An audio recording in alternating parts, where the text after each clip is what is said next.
Hello, everyone. How are you? Hope you're having a fantastic day, and may peace be upon you. Thank you for watching the show. Yes, I can with your host, Dr. Izdihar Jamil. And today I have the inspiring, the exciting, the gorgeous Andie Monet, who is a business optimization expert, a number one international best-selling author of Women Who Lead, and also who's worked with Fortune 500 companies for over 30 years. Andie, darling, welcome. Thank you so much. I am always so excited to talk with you. Thank you. And today, Andie and I are going to be jamming up the topic of introverts in entrepreneurship. So I myself am introvert, so I may not look like it, but if you put me in a room, I'll be the one at the corner, the quietest, the shyest, and then sometimes I've been called like snobbish, because I'm just so shy. I just couldn't talk to people unless it's people that I know. Obviously, it makes me comfortable. And Andie just told me her secret that she's a 94% extrovert. So it's like on the other end of the 6% less than being 100%. So Andie, let's talk about introverts and tell me who are introverts? What are the characteristics of introverts? Because sometimes they may not be introverts, they may are. So just from your experience, who do you feel are the characteristics of introverts? Yes, so I'm actually 94% introvert, and most people don't know that about me because we'll get into that. But the reason I was on this journey was because for decades, I felt really uncomfortable, really awkward. People didn't, made me feel uncomfortable. Of course, I made myself feel uncomfortable, lots of things, right? And so you feel like something's wrong with you a lot of the times. And this is pretty common, I think, with a lot of introverts that I've talked to. And I really wanted to find out more about myself on this journey. And what I found, one of the things which is really frustrating for me is that I looked up the word introvert online in all of the dictionaries, I shouldn't say all, that's not true, but many dictionaries online, and they all said quiet. And one in particular said that we only think of ourselves. And and literally almost every single definition was incorrect, which then of course, and the only reason I say incorrect because I had looked up the psychological definition before this, because I wanted to say, well, why do we, even introverts themselves usually have identified themselves with the incorrect definition, right? And we're like, but we're not really quiet, or at least anybody who knows me knows I'm not quiet, but those are my friends, right? Yeah. Or my family. And I'm like, okay, well, if I'm not quiet, what am I?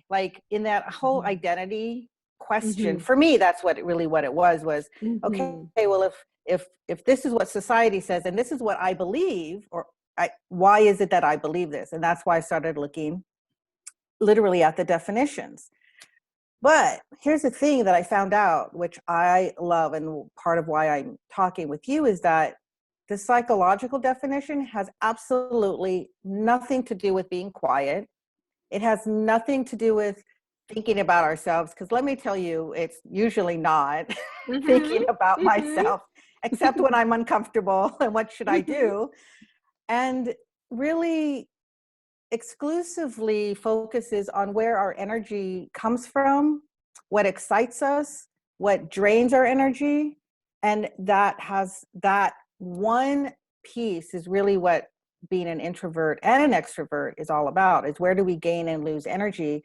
So if I were in, this is so embarrassing, but I have to say it because it's kind of funny, is I hate Disneyland. And people always say, oh my gosh, you hate Disneyland? How is that even possible? It's the happiest place on earth. And I'm like, it's totally the opposite for me, because all those people are around me and it's just so emotionally overwhelming and draining, and I won't even do it, which is a terrible thing to admit on a podcast, but but so my son always goes with his dad because his dad is an extrovert and he loves being around people. So but obviously I can speak with people, right? But speaking with people, again, has nothing to do with being an extrovert or not an extrovert. And Mm-hmm. so I will leave it at that because I have a lot more to tell you, but I think you might have some questions that you might want to ask me so I can Yes. really drill in. Let's keep it like the juicy parts, because what we're kind of focusing on is in the space of entrepreneurship. Because Andie, that's where her clients are. That's where my clients are too, as a Mhm. media expert. So, Yeah. you talk about energy, right? Gaining or losing energy. One of the things that people say about entrepreneurs or even professionals, you got to network. I cringe when I'm like, you gotta network, you gotta go for training, you gotta join networking, you gotta go join groups.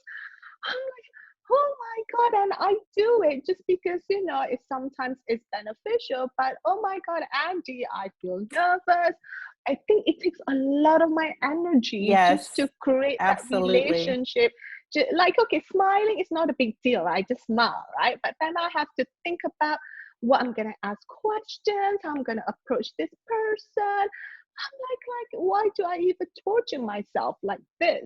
So let's talk about that. How can entrepreneurs who are introvert, who're shy, who's quiet, kind of like wave the place among them, because we know entrepreneurship, you can't do it on your own. You do need to build a team. You do need to have to meet people. So what are your tips in kind of managing that situation? So many, because, I'm in my 50s now and I've done this for a really long time and have been in torture and pain the whole time. But that being said, there are some really basic tips that I think are very helpful for me and for people that I've shared with. One is that you have to prepare beforehand, right? And a lot of people, including myself, will just dread it and then go. But you don't do any, it's hard to do preparation for something you really don't want to do, right? And so one of them is to prepare questions that, and this is a little bit more strategic because Yeah. that's what I do for, as a business, but have some core questions. It could be one, it could be three, it could be five, whatever, right? But come up with some questions that are going to help you. Mm-hmm.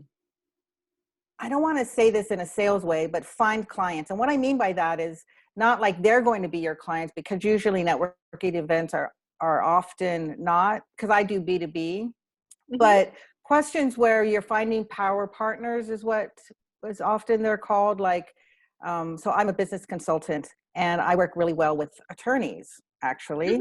Mm-hmm. And, obviously personal financial people and sometimes insurance, but there's a core industry that usually complements, and it doesn't have to be just one, it could be many. So first, know who your power partner is, your complementary industry, who you can Mm-hmm. work and find, leads with. That's one thing. Two is have questions ready for those types of people, because if they're Mm-hmm. the same types of industry, you're going to have the obviously very Yes. similar or exactly the same questions, right? And Mm-hmm. three, this is bizarre but true, is find other quiet people in the networking group, because let me tell you, there will be. I met an attorney who was super introvert, and when he spoke you could never tell, but I could tell, because yourself, your energy, and you usually can feel Yeah. it when you see the people, you're like, don't go around them. I mean, obviously Yeah, I you mean, like can. the social butterflies, right? Yes, Oh my exactly, God. right. Like, how, I mean, I feel like sometimes I'm in a competition. How do I keep up? And they're getting all the attention where I'm not, Yes, but I wanna say something, but the social butterflies just yes, like, how can we kind of like maneuver, or how can yes. we find strength in that space? Because the social butterflies are amazing. They're fantastic for networking. That's what a lot of companies picked social butterflies, because they're friendly, they're warm, they can engage in people. So how can we kind of like find strength in who we are as an introvert, and kind of like still show up powerfully, still be seen, still be heard? I feel like a lot of that is presence. Like if you're Mm, confident in yourself, which, usually comes with age, but, regardless. Because I'm the same. Let me tell you, my 6-year-old has more confidence. Like, like I think No, that's true. the young, like when we're younger, Yes, Andie, like we have yes, so much confidence, but then comes the teen, things happen, young yes, adults, and I kind of like yes, took away from who yes, we are absolutely. as Oh my gosh, adults. a whole topic I can talk about. And actually, I have a youth camp just talking about that with children. But anyway, but yes, so I feel Mm-hmm, that knowing that you don't have to be, and again, this has taken me decades to realize, you don't have to be the life of the party, right? mm-hmm, But to be powerful, you're confident, you make really good eye contact, you have mm-hmm, really good, open, confident posture, and you mm-hmm, can build better relationships, in my mm-hmm. opinion, because I'm the expert. Yes. Um, you can build better relationships one-on-one through that group than getting all the attention at once. Which leads me, I want to say, to really specifically related to entrepreneurship, is that Mm-hmm, women, especially women, because women tend to statistically be more introverted than men, mm-hmm, but how this helps in business, like beyond networking events, mm-hmm, is that introverts can make amazing salespeople.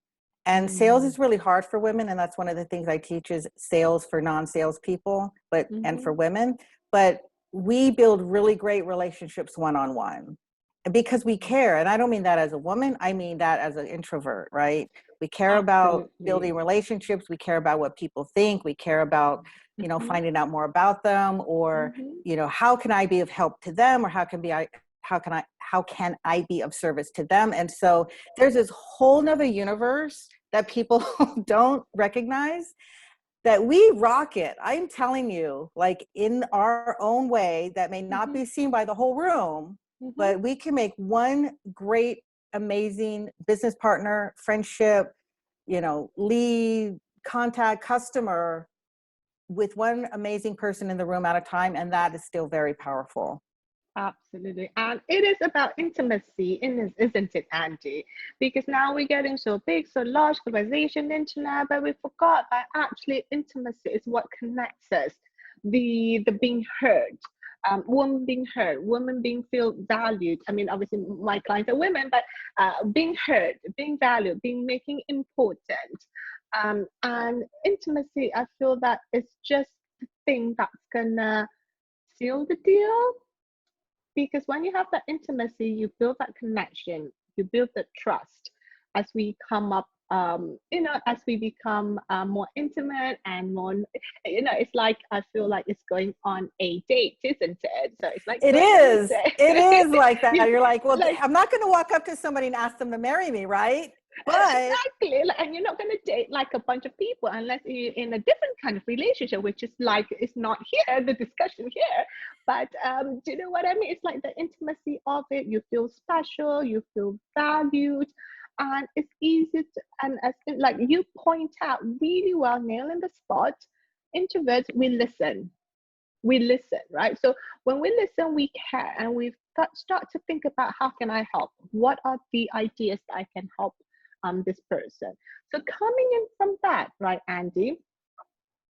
How, sometimes, it's really hurtful when people say stuff about us, like you're snobbish, or you're this, you're that, you're like, but I'm just too scared to speak, I'm just too shy, like, or I'm not comfortable with some people, I'm just not.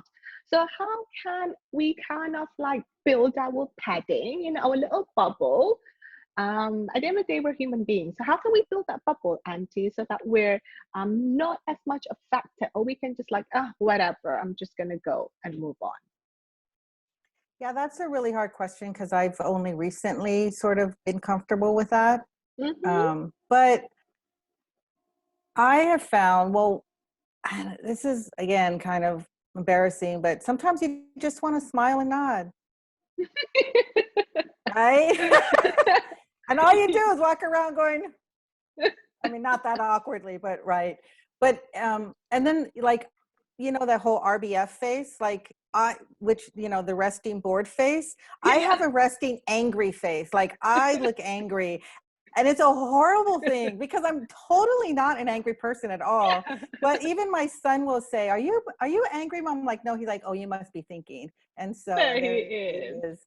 But so like, it's embarrassing how angry apparently my face looks. I even had a stranger come to me and say, it's going to be okay. And I'm like, at the gas station. But anyway, get back to your question. I apologize. It's just funny. So the excuse me, sir, the resting phase in our bubble, right? And how we Yes. feel safe in that. One thing is to verbalize it. If you see that somebody's coming to you, you know, and kind of giving you that dirty look, like she thinks she's better than us kind of a thing, which, you know, we get, right? And I'll just smile and say, oh, I'm sorry, I'm just not feeling well. Or which is not standing up for yourself, but say something where you identify them, make eye contact and make a comment. It could be negative, it could be positive, but just so it frames it for them. And in a way, it's almost like a crutch, but it's also a way for them to understand that it has, because of course everybody feels like, what's in it for me? Like, what did I do? Or why are they better than me? It's like, has nothing to do with you. And I think that's really the powerful key in that is the way that people react to us have nothing to do with us. Yes. And it's hard to identify that when you're still living that. Yeah, it's mushy. Yeah, it right. becomes. But in a I'm helping you way, give them a word or a smile or eye contact or like, I've literally admitted to people, I'm like, look, I am super uncomfortable in these environments. I apologize, has nothing to do with you.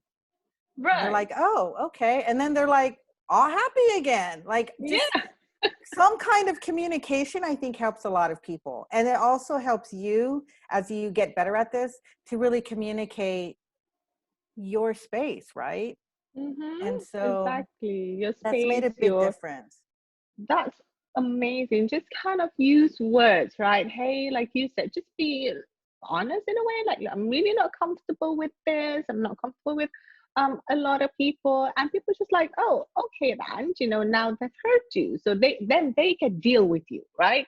So you're kind of like, this is where I am, this is my space, so deal with me. And I feel that, you know, not being apologetic about, you know, being an introvert or extrovert or whatever it is, not being apologetic about it. Because I remember, like, you know, a cheetah or a lion, as they treasure the prey, right? They're not going to say, oh, I'm sorry, excuse me, I'm just gonna, oh, excuse me, rock, or excuse me, tree. They just like go for it, right?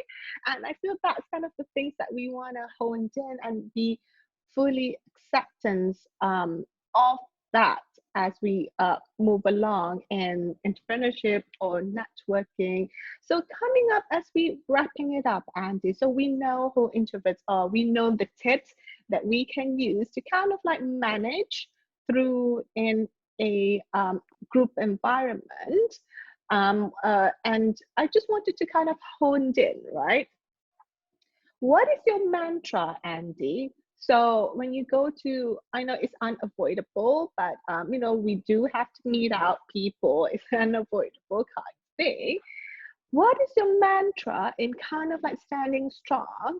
Your mantra or declaration or prayer in standing strong of who they are? Because, you know, sometimes when I go, I'm like, oh my God, like, oh no, this, I don't think they're going to choose me. But then when they break up in groups, they're like, yeah, even yesterday I had my TEDx meeting speakers, and then one of the ladies was like, I wanted to be in your group. I'm like, oh my God, like, you know, like, oh my God, like, people already chooses you. You don't have to be anyone that you know, a facade.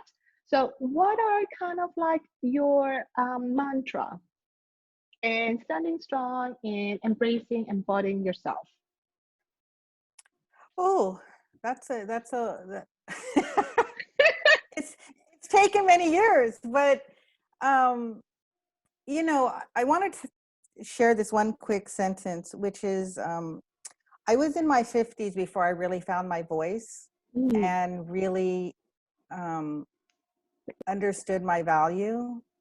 And I've been doing what I do for 35 years, so I'm not shy about what I do and I know how well I do it. There is not a question in my mind.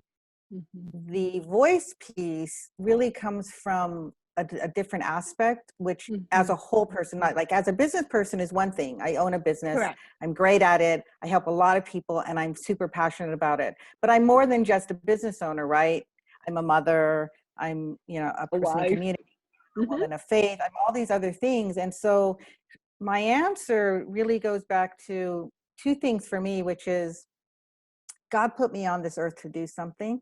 Mm-hmm. And this is one of the ways that I give back to my community. And I know that this is what, at least for now, until now, this is what I was meant to do, right? Yes. And knowing that I have the power inside of me that God has given me to be the amazing person that I know that I am to certain people, Mm-hmm. I remind myself of that when I have to go to these social events that are terrifying. And from a logic, now that's from an emotional standpoint. The logical Yes. piece is I can't help people if they don't know I exist. Mm. Literally those two things, what my power is, Mm-hmm. and I can't help people if they don't know I'm here. Yes. Like those two things combined give me the courage to be able to talk to people, which is still uncomfortable, don't get me wrong, but it's enough where I can do what I need to do. That is So so powerful. Like knowing that your purpose, like who, like very least, sometimes like, I don't even know what my purpose is, but at least God put me in this earth to do something amazing, right? And then helping people. So that is a really powerful, powerful tip that or key action that anybody can do. You can even write down, right? This is my purpose and this is what I'm here for as you go into events or as you go into meeting people, what have you not. So Andie, darling, in wrapping up, what's one fun thing that people don't know about you? And you can't say cooking or jogging, What's fun ah, thing that people don't know? But like for me, for example, like I can open up my fridge, I look at what's inside, I can cook and come up with a recipe without even having a recipe. So that's kind of like what fun thing that I can do. So what's one fun thing that one people don't fun know? thing. Oh my word. I'm trying to be quick about this. Oh, so both my children, my son is named after Luke Skywalker, and my daughter is named after a person in one of my favorite books when I was a teenager. So Oh, that's amazing. So you have that what do you call it? Fairy tale. Like yes, Luke Skywalker is like oh my God, Star Wars is like Star Wars original. yes, Okay. The for original. We sure. have to Yes, define the yes, original is the most for epic one. sure. Because the ones after, I'm like, I didn't even know, Oh, they were the horrible, but original. maybe I hope nobody hears me say that. But anyway, yes, Exactly, like they spend millions and billions on that movie. No, it's just like when I watch The Flash, Supergirl, The Arrow on Netflix. Season one was amazing, and then season two, three, I don't even know. Like it just goes downhill from that. So if you're listening, like you need to hire us so that we can tell you the plot that needs to happen on absolutely. season two and three. I mean, maybe that's one thing about you. Like, do you binge on Netflix?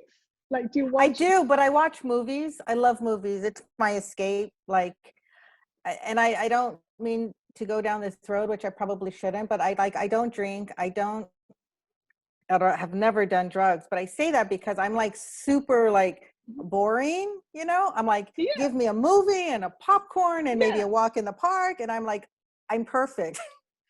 Absolutely. And the same with me, I don't drink or drugs. I've never had a drop of alcohol in my life. But I've started binging on Christmas movies now, just because, Oh, I did too. Oh my goodness. Yes. because it's November. Like this is like the aspect that people don't see about us because they see us a certain way, right? But this is Yeah. like the aspect of us people don't see as introvert, which is like absolutely fun. We know how to have fun, right, Andie? Yes. We know you're in the right plan. We know how to have fun. So, Andie, darling, what's one final word? Just a word. If you can pick all the words in the world, what's one final word that you want to leave people with? Powerful. I think that's really the key here, that we were so our power had been taken away for so long Mhm. that, and we really are powerful people. We're just not powerful in a way that the average person recognizes. Absolutely. And that's absolutely beautiful because other people have zero power over us. Like if we remember that, the only time they have power is that when we give it to them. So it's time to like take it back and shift the power and the focus back to us because we've got a big vision, we've got a big dream. It takes a lot of energy to play towards that big dream. So thank you so much, Andie. It's been wonderful hanging out with you, and we should totally do the Christmas movie binging really soon Yes. and have fun with it. So thank you so much, Andie, and thank you for listening. This is your host, Dr. Izdihar Jamil. Tell yourself, yes, I can. And so it is done. Thank you, Andie. Say bye.